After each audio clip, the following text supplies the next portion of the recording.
ingat kalau enggak hadis tentang apa, hadisnya Umar bin Khattab itu tentang ikhlas. Innamal a'malu binniyat. Jadi yang dibangun pertama adalah keikhlasan. Nah, ini jamaah sekalian ya, penting sekali. Kita langsung masuk ke HBT. Kitabul Iman, muqaddimah dulu, baru nanti ke perinciannya. Bismillahirrahmanirrahim. Wa qad warada fil hadithi an Umar radhiyallahu anhu qala bainama nahnu julusun 'inda Rasulillah sallallahu alaihi wasallam dzata yaumin idh tala 'alaina rajulun syadidu bayadith thiyabi sadidu sawadis sya'ri la yura 'alaihi atharus safar wala ya'rifuhu minna ahadun hatta jalasa ila nabiyyi sallallahu alaihi wasallam fa asnada rukbatayhi ila rukbatayhi wa wada'a kaffayhi ala fakhidhayhi wa qala ya Muhammad akhbirni 'anil Islam fa qala Rasulullah sallallahu alaihi wasallam al Islamu an tashhada alla ilaha illallah wa anna Muhammadar Rasulullah wa tuqimas sholata wa tu'tiyaz zakata wa tasuma ramadana wa tuhijjul baita in istata'ta ilaihi sabila qala sadaqta fa'ajibna lahu yas'aluhu wa yusaddiquhu qala fa akhbirni 'anil iman qala an tu'mina billahi wa malaikatihi wa kutubihi wa rusulihi wal yaumil akhiri wa tu'mina bil qadri khairihi wa syarrihi qala sadaqta. Hanya sampai di sini yang disebutkan di dalam kitab ini. Mestinya ada yang lebih panjang lagi, yaitu nanti ditanya tentang apa? Kapan datangnya hari kiamat. Setelah ini ya. Kita terjemahkan dulu ya. Waqad waroda fil hadithi, dan telah disebutkan di dalam satu hadis an Umar radhiyallahu anhu, dari Umar radhiyallahu anhu, maksudnya adalah Umar ibn Khattab. Dia berkata, Umar ibn Khattab berkata, bainama nahnu julusun 'inda Rasulillah sallallahu alaihi wasallam, di tengah-tengah kami duduk-duduk di sisi Rasulullah sallallahu alaihi wasallam, dzata yaumin, suatu hari, idh tola'a alaina, tiba-tiba muncullah. Tola'a itu terbit, tapi yang terbit itu adalah sesosok manusia, masuk terbit ya. Idh tola'a alaina, tiba-tiba muncullah di tengah-tengah kami rajulun, yaitu seorang laki-laki, sadidu bayadith thiyabi, yang sangat putih bajunya, sadidu sawadis sya'ri, dan hitam pekat rambutnya, sangat hitam, la yura alaihi atharus safar, tidak kelihatan padanya alaihi atharus safar, bekas daripada perjalanan.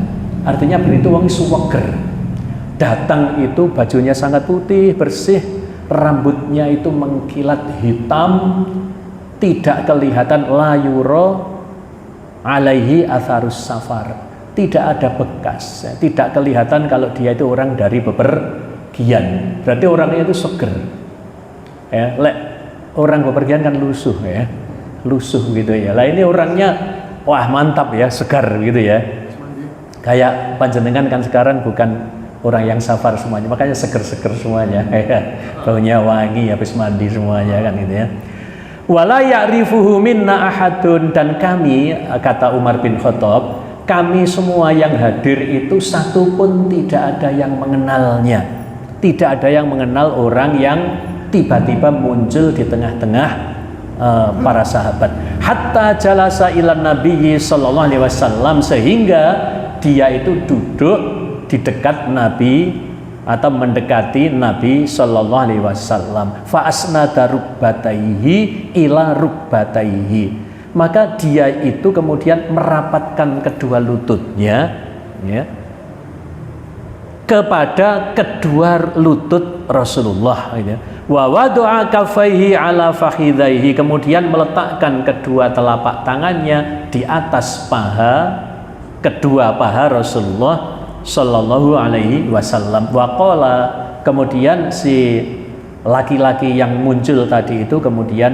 berkata, jadi merapatkan kedua lututnya kepada kedua lutut Rasulullah, meletakkan kedua telapak tangannya di atas pahanya Rasulullah. Betapa akrabnya ya. Datang, kemudian merapat, kemudian memegang pahanya. Kemudian orang laki-laki itu berkata, "Ya Muhammad, wahai Muhammad, akhbirni anil Islam." Khobarkan kepadaku tentang Islam. Ini menjadi bahasa Indonesia. Kabarkan kepadaku tentang Islam. Artinya apa?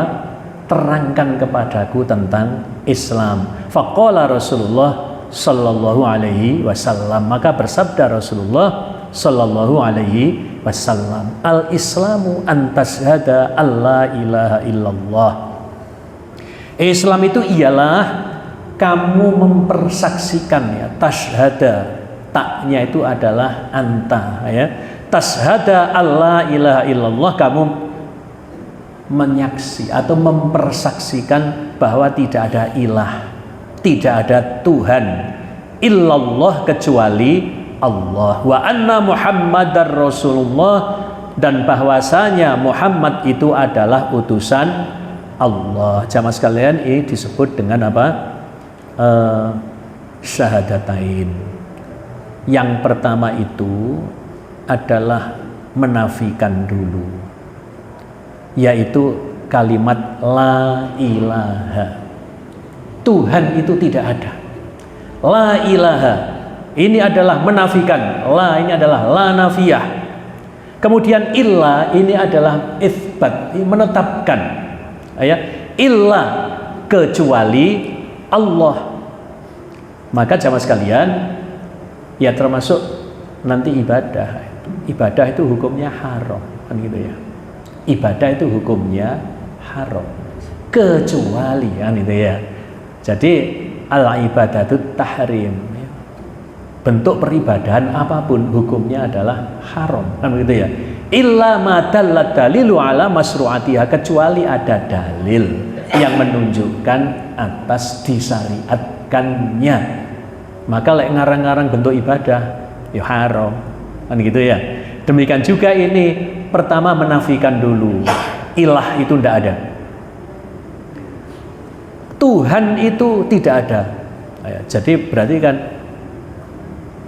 tidak ada Tuhan, kan ya. Illallah kecuali Allah, kecuali Allah. Jadi kemudian faktanya Tuhan itu kan banyak.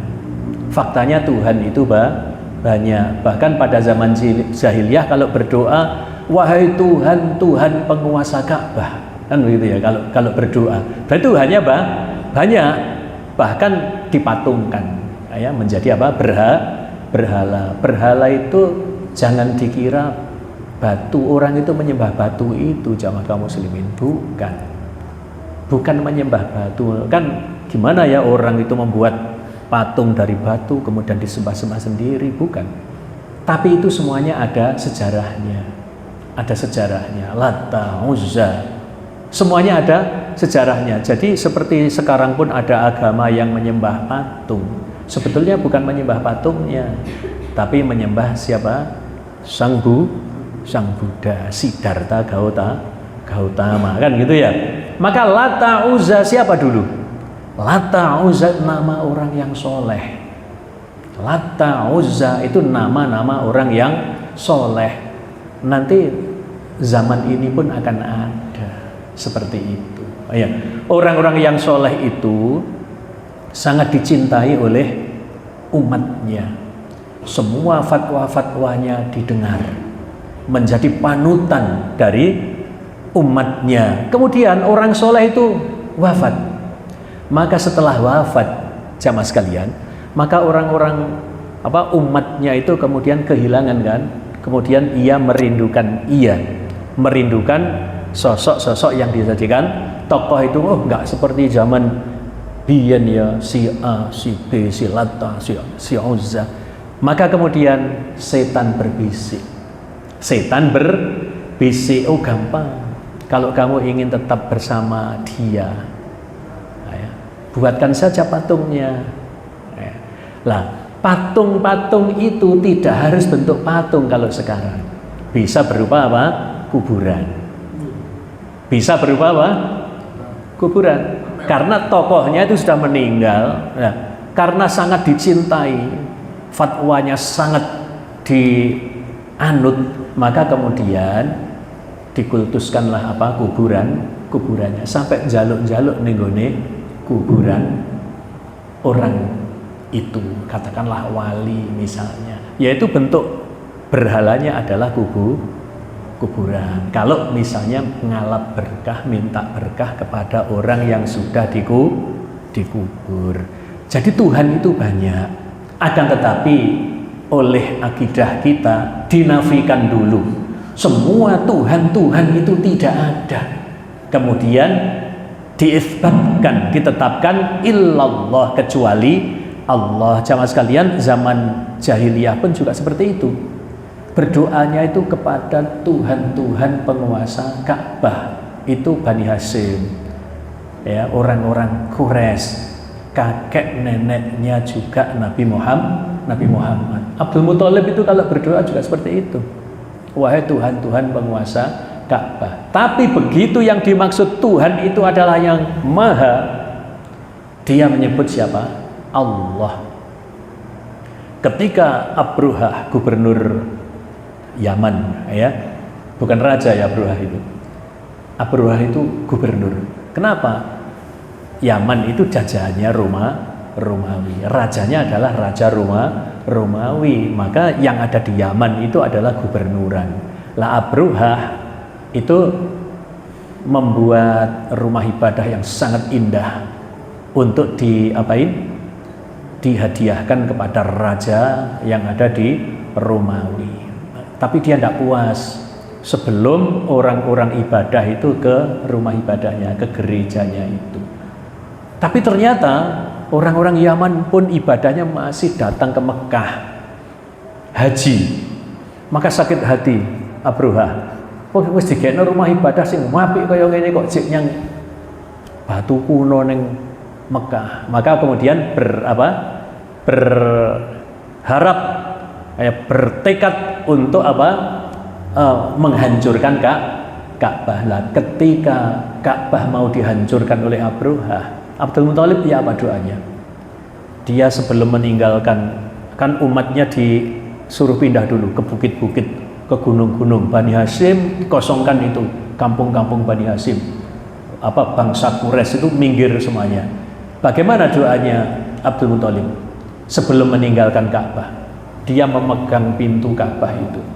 Ya Allah, itu ya. Rumah ini adalah milikmu. Jadi lewat suwambat sing nemen ya ning Gusti Allah temenan.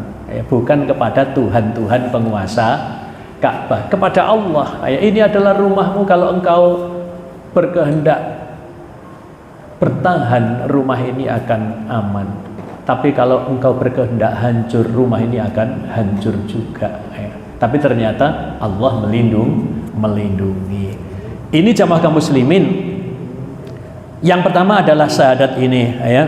Kemudian yang kedua itu adalah watuqimas sholah, dan engkau adalah mendirikan sholat.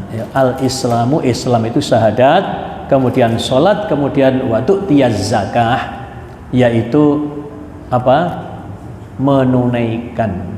Kalau zakat itu menunaikan. Coba kita bedakan ya. Kalau sholat tidak menunaikan, ya. Kalau sholat watuqimas sholah, engkau mendirikan sholat. Watu'tiyaz zakah, dan engkau menunaikan zakat. Beda. Kalau sholat tidak menunaikan, kalau sholat tidak mengerjakan, tapi mendirikan. Dari kata qoma yakumu, yaitu mendirikan. Mendirikan itu apa jamaah sekalian? Mendirikan itu, kalau panjenengan mendirikan rumah apa artinya? Membangun rumah. Lah panjenengan kalau mendirikan sholat berarti panjenengan itu mendirikan membangun sholat. Jadi sholat kita itu harus kita bangun terus menerus. Artinya mendirikan itu lek basa Jawane njejekake, jejek lurus. Ya, sholat itu dijejek nih.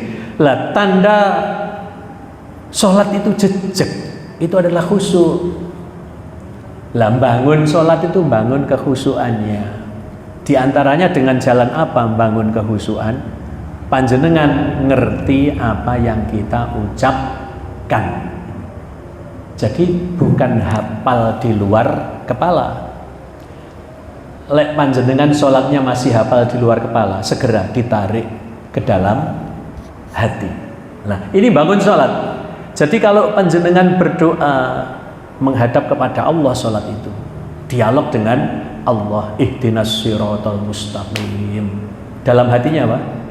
Ya Allah, tunjukilah aku jalan yang lurus, jalan yang benar. Nah, itu nanti di luar sholat, kok perilakunya mau nyimpang, ingat akan doanya, ihdinas siratal mustaqim. Ya Allah, tunjukilah aku jalan yang lurus. Begitu sujud kemudian duduk berdoa, Allahumma gfirli atau Rabbik gfirli warhamni. Dalam hatinya apa? Ya Allah, ampunilah aku, rahmatilah aku, dan seterusnya. Itu dalam hatinya begitu, bukan apal di luar kepala. Akhirnya targetnya sholat apa? Segera selesai. Targetnya sholat segera selesai, bebas tanggungan, enteng, lego. Ya. Tapi mestinya targetnya sholat itu apa? Khusyuk. Ya, tumak ninah itu menjadi rukun. Ya, jadi tumak ninah itu artinya tenang, gitu ya. Kita lanjutkan. Kalau sholat itu membangun, mendirikan, tapi kalau zakat menunaikan, ya, watu tiyaz zakah. Kemudian watasumu Ramadan, engkau puasa Ramadan. Watu hijjal baita inistata'ta ilaihi sabila, dan yang terakhir kamu ibadah haji apabila engkau mampu menempuh perjalanannya. Qala shadaqta.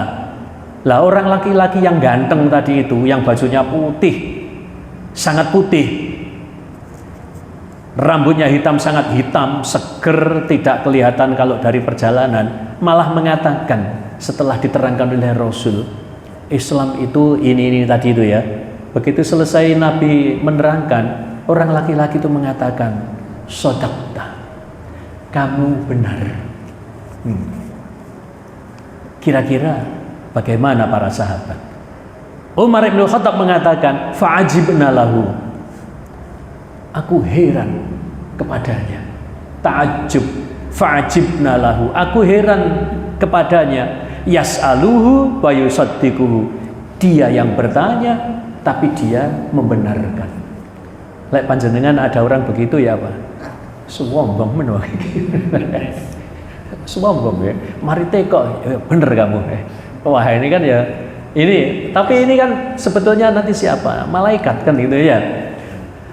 Yas'aluhu wa yusaddiquhu, dia yang bertanya tapi dia kemudian yang membenarkannya. Qala, maka kemudian orang laki-laki itu bertanya lagi, berkata lagi, fa akhbirni 'anil iman, terangkanlah kepadaku tentang iman. Qala, Nabi menjawab, antu'mina billahi wa malaikatihi wa kutubihi wa rusuli wal yaumil akhiri wa tu'mina bil qadri khairihi wa syarrihi. Ya, iman itu adalah kamu iman kepada Allah, kepada para malaikatnya, urut ya. Kemudian iman kepada kitab-kitabnya, iman kepada rasul-rasulnya, iman kepada hari akhir, dan kau iman kepada adanya qada dan qadar. Ada 6. Ini penting jamaah kaum muslimin. Beberapa tahun yang lalu viral anak SMA, yang YouTuber kan golek sing aneh-aneh ya. Anak-anak SMA dipilih yang pakai jilbab. Kemudian ditanya, mbak, aku tanya, sebutkan rukun Islam.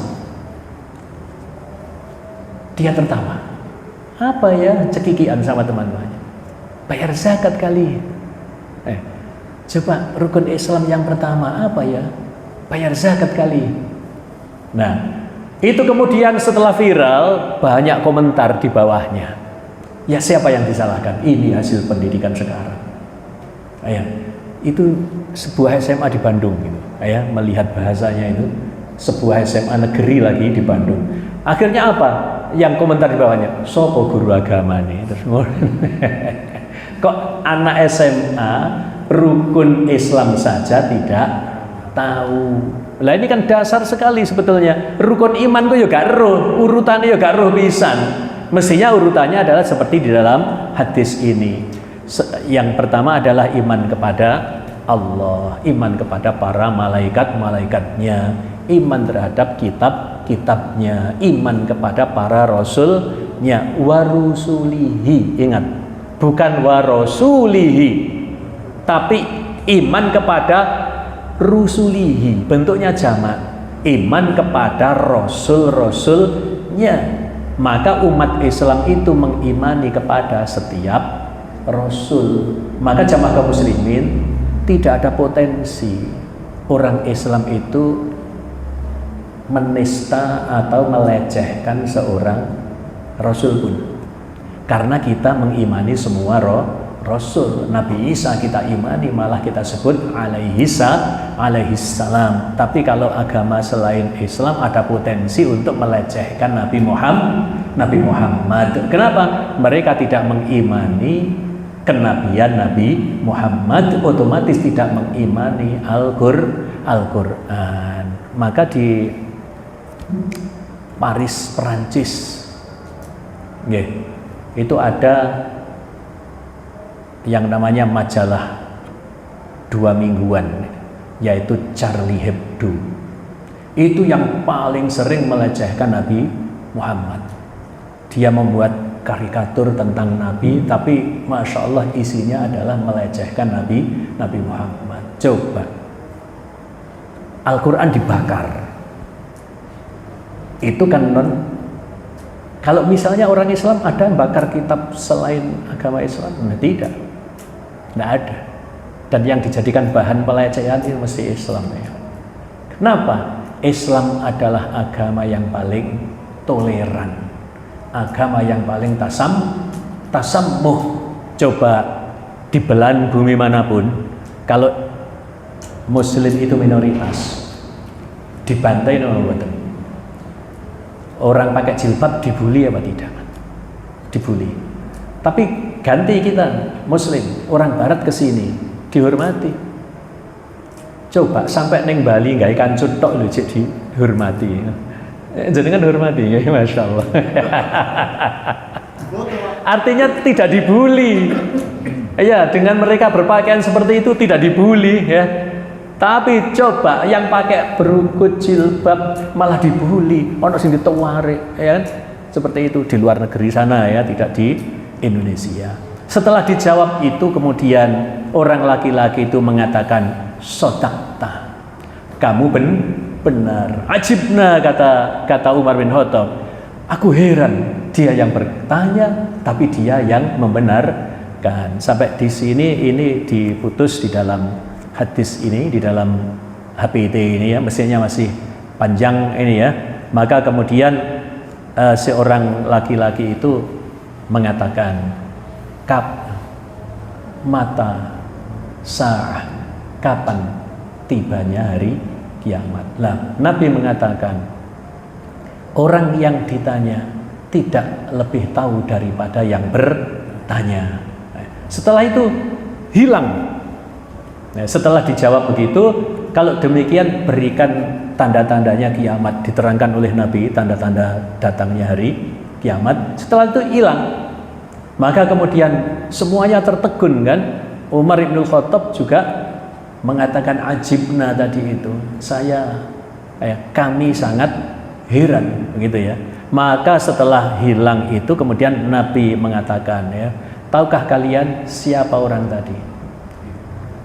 Orang tadi adalah Jibril yang ingin mengajarkan agama kepada kalian. Jadi ini kalau kita ambil pelajaran, ini termasuk yang mensyarah hadis ini, menjelaskan bahwa di dalam pembelajaran, model-model pembelajaran itu diantaranya adalah mengambil narasumber dari luar. Ojo guru dia terus ngajar, maka ngambil narasumber dari luar yang sesuai dengan keahliannya. Demikian juga Nabi tidak selalu mengajarkan kepada sahabat-sahabatnya itu tentang agama, tapi ternyata malaikat Jibril yang datang, kemudian malaikat Jibril yang mengajarkan. Sebetulnya malaikat Jibril tadi itu ingin mengajarkan agama kepada para sahabat, tapi melalui bertanya kepada Rasulullah Sallallahu Alaihi Wasallam. Amma ba'du fa innal firqatan najiyah minas salafi ajma'u alal i'tiqadi bi annal alama kullahu hadithun khalaqahu Allahu minal adami wa huwa qabilun lil fana. Kemudian daripada itu, fa innal firqatan najiyah, sesungguhnya firqah yang selamat, minas salafi, dari kalangan para salaf, ajma'u, mereka semuanya ijma', sepakat, alal i'tiqadi, atas i'tiqad, bi annal alam, bahwa sesungguhnya alam, kullahu hadithun, semuanya adalah baru. Khalaqahullahu minal adami, Allah menciptakannya itu dari ketiadaan. Jadi dulu alam ini tidak ada, kemudian Allah mengadakan. Jadi wahua, dan dia, ay al alam, qabilun lil fana, mempunyai sifat fana. Ini jamaah kaum muslimin. Jadi i'tiqad, kita kembali ke Kitabul Iman. Para salaf mengatakan al imanu aqidatun. Iman itu adalah akidah. Apa sih akidah itu jamaah sekalian? Panjenengan sering tidak mendengarkan aqdun nikah gitu ya? Aqdun nikah, apa artinya? Ikatan, mengikat ya. Wong lanang wedok dulu gak kenal, gak opo, diikat dadi siji ya. Biyen gak kenal ya, lahirnya ndak bareng, wis gak ero sapa iki, kok iso malih turu bareng-bareng ngono ya. Hanya dengan akad nikah. Lah, akidah itu berarti sebuah ikatan.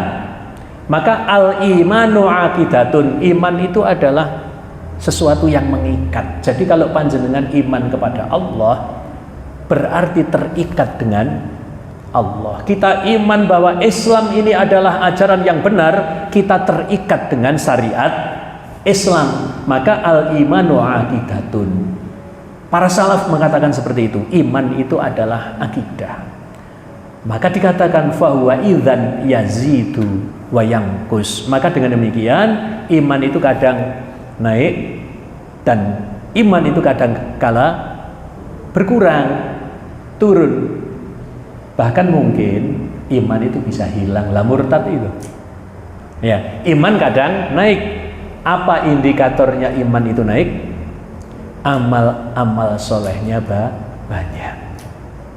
Semakin dia jauh dari maksiat, indikator bahwa imannya turun apa? Dia meninggalkan amal-amal soleh, malah yang maksiat dilakukan. Coba anak-anak kita sekarang kira-kira gimana ya? Imannya kuat apa lemah? Banyak yang sholat 5 waktu apa yang ditinggalkan? Saya sangat prihatin ini, karena saya ini kan orang lapangan ya. Jadi saya tahu betul mayoritas anak SMA itu SMA yang baik loh ya. Itu yang sholatnya 5 waktu bisa dihitung dengan jari. Yang sholatnya 5 waktu, wis panjenengan ngrasa dhewe, anakku sholatku 5 apa gak, wis panjenengan ngrasa dhewe lah. Alhamdulillah anake panjenengan sholatnya 5 waktu. Nggih, mestinya panjenengan bisa menjamin anak harus sholat 5 waktu. Anakku harus jadi orang yang ke masjid. Masjid dibangun itu untuk apa? Ini loh ya. Isi ini mesti wong tua-tua itu. Dia anak muda. Ya.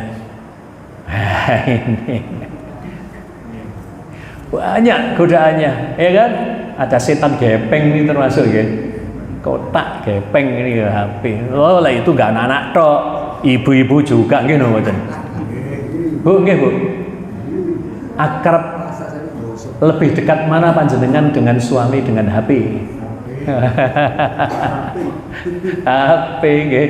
Oh saya juga. Saya itu kemana-mana itu mesti bawa HP, tapi saya tidak bawa istri, lo kan? Tidak bawa istri, mana mungkin istri dibawa kemana-mana kan gitu ya. Ada bapak-bapak yang merasa kalau biasanya pulang itu disambut oleh istri gitu ya, tapi sekarang kalau pulang itu istri biasa aja tetap HP-an gitu ya. Ada kadang-kadang seperti itu ya. Jadi jamaah kaum muslimin, penting sekali keimanan. Kenapa? Orang itu kalau imannya baik, insya Allah akan baik keseluruhannya. Jadi iman ini yang paling dasar. Al imanu aqidatun fahuwa idzan yazidu wa yanqus. Jamaah sekalian, ini bukan dari Al-Quran, bukan dari Al-Hadis ya. Saya sampaikan, ini adalah kriteria dari Oxford University ya, bahwa orang itu kriterianya baik. Ini kaitannya dengan seorang pemimpin ya. Seorang pemimpin yang baik itu yang pertama kriteria dari orang barat ini ya, dari Oxford University ya, termasuk perguruan tinggi yang paling top di dunia. Kriteria calon pemimpin atau kriteria seorang pemimpin yang paling baik itu yang pertama adalah yang paling baik spiritualnya. Yang paling baik apa? Spiritual. Kalau kita apa ini? Yang paling baik agamanya, yang paling baik akidahnya. Karena orang kalau imannya baik itu tidak sembarangan, tidak mudah-mudah melanggar. Tapi orang kalau tidak beriman tidak punya malu. Karena al-imanu su'batum minal iman. Malu itu adalah cabang daripada iman. Lek wis gak duwe malu, apalagi tidak punya rasa takut kepada Allah, apapun bisa dilakukan. Jadi seorang pemimpin kadung wis dadi pejabat, tidak punya iman, ya kan? Amanahkah? Ini. Maka kriteria seorang pemimpin yang paling baik menurut Oxford University yang pertama adalah spiritual. Jadi kalau kita akidahnya, imannya, loh, tandanya orang iman yang baik itu bagaimana? Ya sholatnya 5 waktu.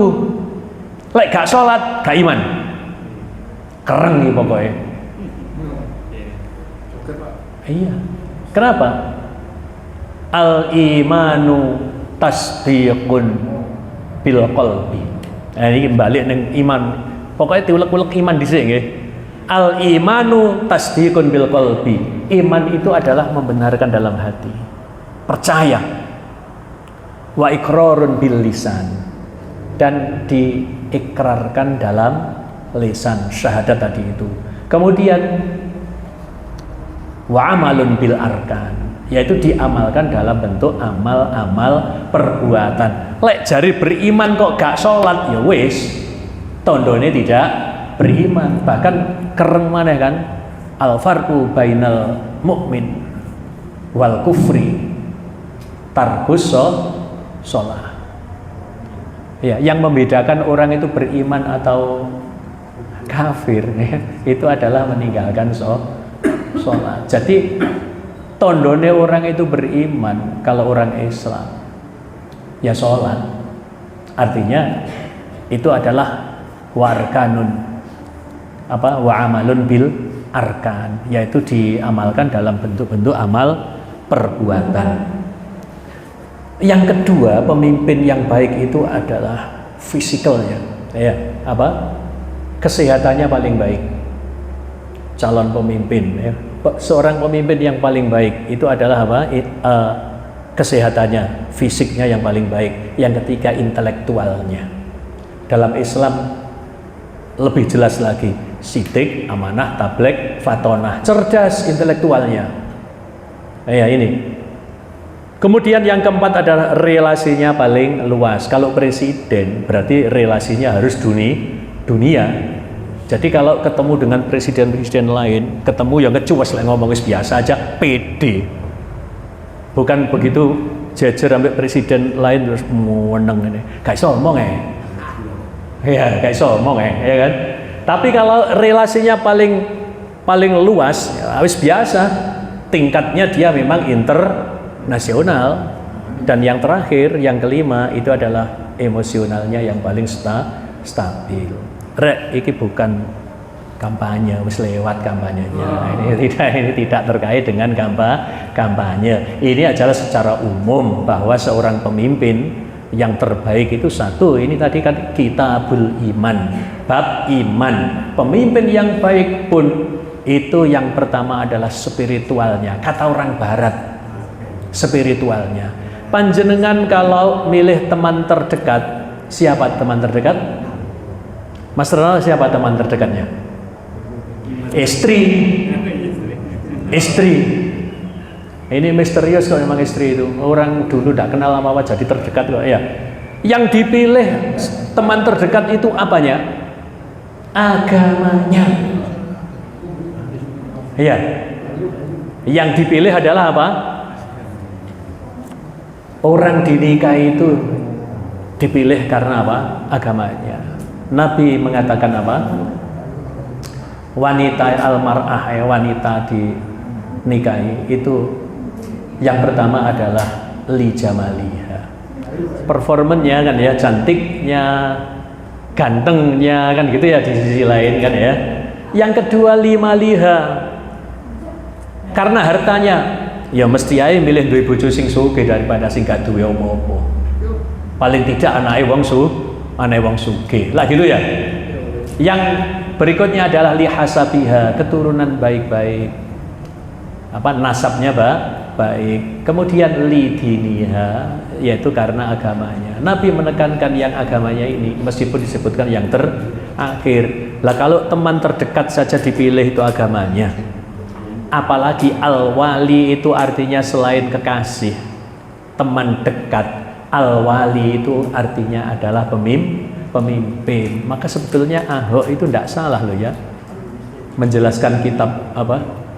Ini sudah sama belum ya? Menjelaskan surat Al-Maidah ayat 51 ya. Memang artinya tidak selalu pemimpin al-wali. Tapi di dalam ayat itu wala tattakhidul yahuda wan nasara auliya. Auliya itu jam'u min wali. Janganlah engkau tattakhidhu, engkau mengambil. Artinya mengambil itu menjadikan. Janganlah engkau mengambil orang-orang Yahudi, orang-orang Nasrani, auliya sebagai pemimpin. Sebagai apa? Teman dekat. Ya ini berarti apa? Ya pasti harus seiman dengan kita. Yang imannya kuat, semakin imannya yang kuat, semakin yang kita jadikan pilihan. Yang mau cari menantu ya carilah yang agamanya baik. Yang cari istri yang agamanya baik. Cari suami yang bisa menjadi imam dunia dan akhirat gitu ya. Kita akhiri karena sudah masuk waktu Isya dengan bacaan hamdalah. Alhamdulillahirabbil alamin. Kita tutup lagi dengan kafaratul majelis. Subhanakallahumma bihamdika asyhadu an la ilaha illa anta astaghfiruka wa atubu ilaik. Assalamualaikum warahmatullahi wabarakatuh.